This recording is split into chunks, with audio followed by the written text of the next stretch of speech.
Successful prosecutions under corporate manslaughter should now be easier to obtain against organisations such as private schools or local authorities, particularly private schools, for example, where their management team would probably be just a few people. The headmaster, obviously, maybe a couple of deputies, bursars, someone like that. So you've got a very clearly defined management team, and they would be expected to be taking responsibility for the organising of activities in school, which of course includes school trips, transporting children from A to B.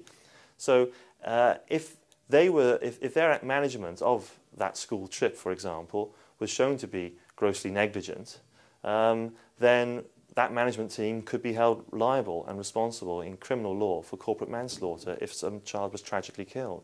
If a school or local authority or any organisation try to say that, well, we're not experts in transporting children, we're teachers, we're not supposed to be health and safety experts, if they put forward that defence, I have to say I think it would find very short shrift, because, again, it's demonstrating a poor culture, a poor attitude towards health and safety.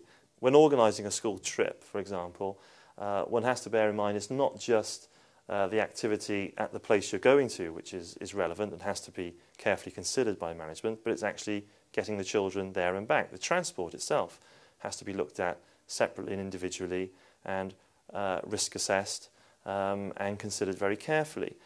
Now, what would a court be looking for if something went tragically wrong in the transport and a child was killed?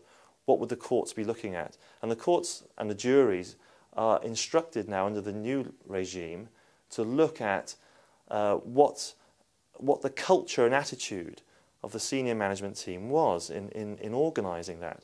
They'll be looking to see what the management team has done about risk assessing each aspect of the trip. And they'd be looking at whether they had regard to guidance. And guidance is very widely drawn. It's not just guidance maybe from their own local authority, for example, but what guidance is there out there generally from organisations such as BUSK and other organisations who campaign for safety for children. They're all available on the internet. A school, for example, running a trip, and certainly a private school, for example, would have to be expected to have looked at all these things and considered them properly. Not to have done so, or to have done so in a very slipshod manner, would be evidence of a very lax culture, a very lax attitude towards safety. And that would be exactly the kind of thing which the prosecution would be emphasising in bringing a case against an organisation, a private school, whoever.